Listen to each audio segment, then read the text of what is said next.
आकाश, सूरज चांद नहीं बदले, नहीं बदला उनका प्रकाश, चारों दिशा नहीं बदली, नहीं बदला पर्वत कैलाश।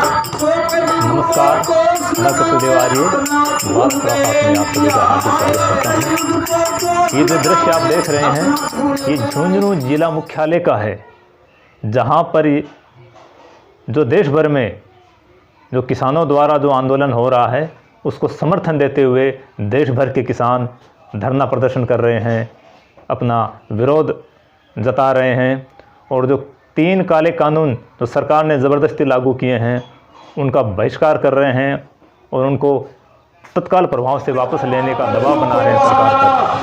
नमस्कार, आप देख रहे हो बात चैनल। आज मैं बता रहा झुंझुनू जिला मुख्यालय जड़े किसान आंदोलन पर आज 14 तारीख से धरना लगातार जारी है। हमारा आयोजक है बजरंग लाल जी एडवोकेट। मैंने पूछा ये आयोजन को क्या मकसद है, आगे ये क्या प्रक्रिया है। हाँ जी बजरंग लाल जी, आप बारे में बताओ। ये जो किसानों के विरोध में भाजपा की सरकार 3 काले कानून लाई है जी और इसके विरोध में पूरे देश का किसान उठ खड़ा हुआ है और दिल्ली को चारों तरफ से घेर रखा है। उन किसानों के समर्थन में हम कुछ सामाजिक जनवादी संगठन, किसान संगठन हैं, सारे मिलकर के अखिल भारतीय किसान संघर्ष समन्वय समिति जो राष्ट्रीय स्तर पर बनी है उन्हीं के घटक के रूप में हम यहाँ लगातार धरना दे रहे हैं। और हम ये आगे के लिए ये प्रोग्राम बना रहे हैं कि हम गाँव में जाएंगे और गाँव में किसानों की मीटिंगें लेंगे और इन काले कानूनों के बारे में उनको समझाएंगे कि ये किसानों के हित में क्यों नहीं है। और गांव-गांव में किसानों की कमेटियां बनाएंगे और उनको जो राजस्थान और हरियाणा का जो बॉर्डर लगता है शाहजहाँपुर, वहाँ उनको इकट्ठा करके वहाँ ले जाएंगे, उनको प्रेरित करके।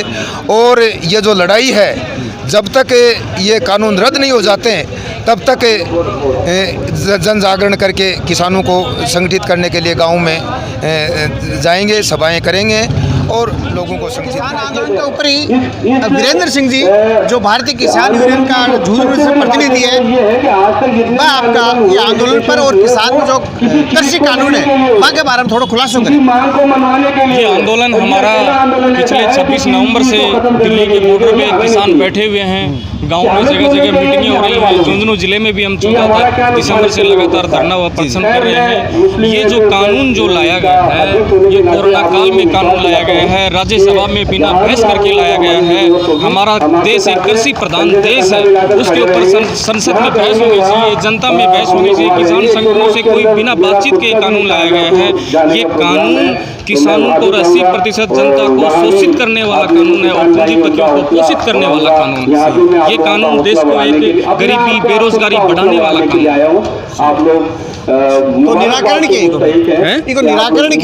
निराकरण यही है, सरकार को ये कानून वापस लेना होगा, हर हाल में वापस लेना होगा। जब तक ये कानून वापस नहीं होगा तब तक किसान दिल्ली से वापस नहीं लौटेगा और गांव-गांव का किसान इंतजार कर रहा है। या तो ये सरकार ये कानून वापस ले लेती है, नहीं तो महिलाओं बच्चों के साथ सारे गाँव बॉर्डरों पर हम जाएंगे और दिल्ली का घेराव करेंगे। कानून हर हालत में वापस लेना होगा। मतलब दिल्ली को जो किसान आंदोलन है कड़ी हट से क्या जुड़ रही है? अब नहीं, दिल्ली का जो किसान आंदोलन चल रहा है वो हमारे यहाँ के किसान भाई भी शाहजहाँपुर बॉर्डर पे बैठे हुए हैं, लगातार बैठे हुए हैं, वहाँ पे धरना और प्रदर्शन कर रहे हैं। और हम भी वो कितनी सर्दी के अंदर वहाँ पे परेशान हो रहे हैं, अपने काम को छोड़ के, अपने बच्चों को छोड़ के वहाँ पे बैठे हैं वो 1 महीने से लगातार। और हम भी आने वाले समय में अगर 2-4 दिन में इनका निराकरण नहीं होता है तो हम भी वहाँ नुआ का सारे गाँव है चंदपुरा डाणी। आप सैनिक तो है ही है, किसान भी है, और जो किसान ने लेकर आज की जो समस्या है आज से विस्तार से पूछते, आप बताओ। साथियों नमस्कार। चलते रहेंगे पथ पर, चलने में माहिर बन जाएंगे, या तो मंजिल मिल जाएगी या लड़ते लड़ते शहीद हो जाएंगे। साथियों हमारा उद्देश्य है सच्चाई व ईमानदारी से इस किसान आंदोलन का साथ देना और हमारी मंजिल है ये तीनों काले कानून जो किसान विरोधी है उनको रद्द कराना। जब तक ये काले कानून रद्द नहीं हो जाएंगे तब तक हम यहाँ डटे रहेंगे, इसी तरीके से डटे रहेंगे।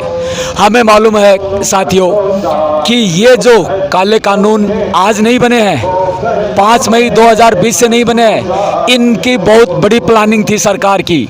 मैं आपको नेट के थ्रू जाने पे बता सकता हूँ कि मई 2014 से दिसंबर 2018 के बीच तक सरकार ने 21 एग्रो कंपनियों को परमिशन दे चुके थे।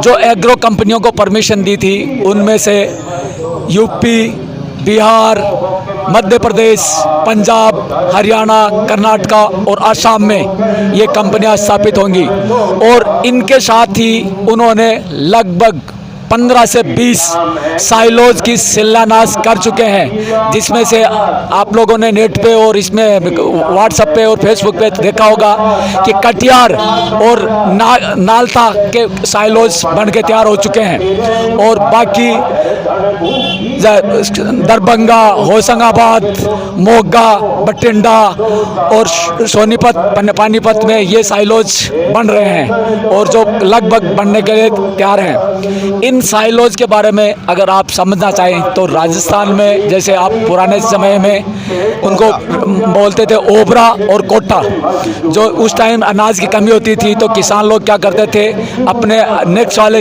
अकाल पड़ जाए तो उसके बचाव के लिए वो ओबरों में अपना सामान रख देते थे, उसको गोबर से लेप कर देते बंद ताकि वो अनाज में इल्ली या कपरत नहीं लगे।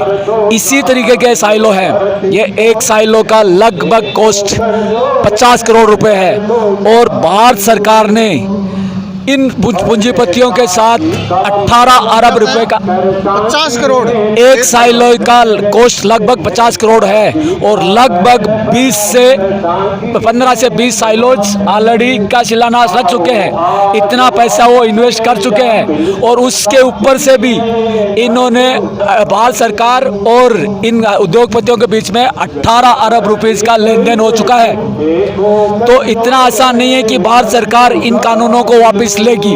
और आपको मैं और बताना चाहूंगा कि एफसीआई और उद्योगपतियों के बीच में 700 करोड़ रुपए का कॉन्ट्रैक्ट हो चुका है, यानी एफसीआई को इन उद्योगपतियों में 700 करोड़ रुपए में कॉन्ट्रैक्ट हो चुका है। एफसीआई को सब अधिकार उन्होंने ले लिए हैं।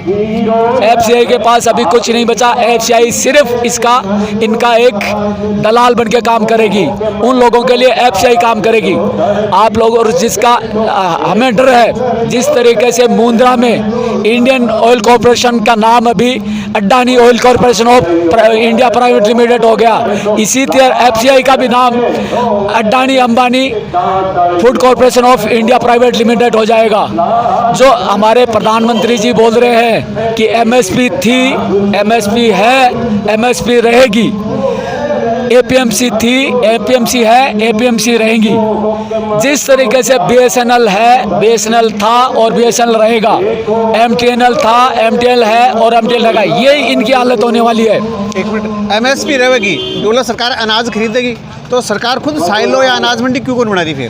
देखो साहब, अभी सरकार के हाथ में कुछ बचा ही नहीं है। सरकार ने ऑलरेडी एफसीआई ने 7,000 करोड़ रुपए में इनके साथ पूंजीपतियों के साथ कॉन्ट्रैक्ट कर चुका है। तो एफसीआई खरीदेगी लेकिन एमएसपी से नहीं, वो अपने हिसाब से खरीदेगी और इनको देगी। जिस तरीके से आज सिर्फ 6% किसानों की अनाज एमएसपी पे खरीदा जाता है, 94% तो वैसे ही बिकता है, वैसे ही बिकेगा। आज आप देख लो, किसान पिछली फसल से, मैं आपको बता रहा हूँ, मैं किसान हूँ, 25 रुपये दड़ी प्याज बिक रहे थे, अब भी वही प्याज 250 रुपये दड़ी बिक रहे हैं। आलू 5 रुपये दड़ी बिक रहे थे, अभी वही आलू 200 रुपये दड़ी बिक रहे हैं। तो यही पोजीशन किसानों की होने वाली है।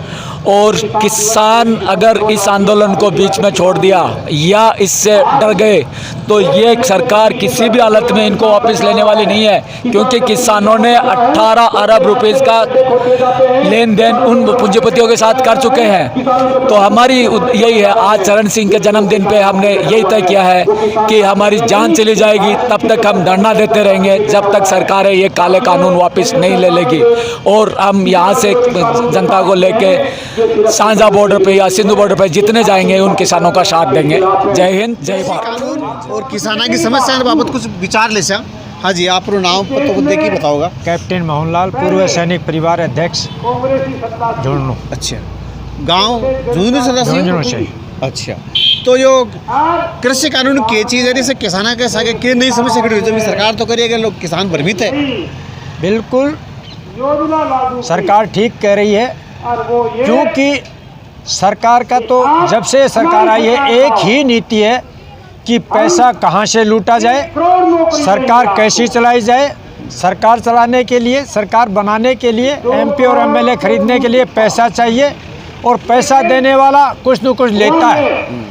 अंबानी और अडानी को जब देखा कि उनके चैनल और दूसरे अभी लोग बाग उनका बहिष्कार करना शुरू कर दिया, तो उनका एक नया प्लानिंग आया कि क्यों ना हम इस ज़मीन पे ही कब्जा कर लें, ताकि इसका तो बहिष्कार लोग नहीं कर सकेंगे, अनाज तो खाना पड़ेगा।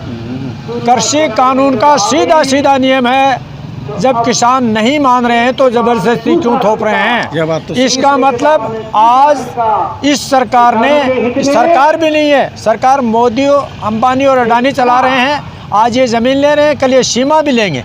जब ये अगर सरकार को कुछ देंगे तो बदले में ज़रूरी बातें लेंगे।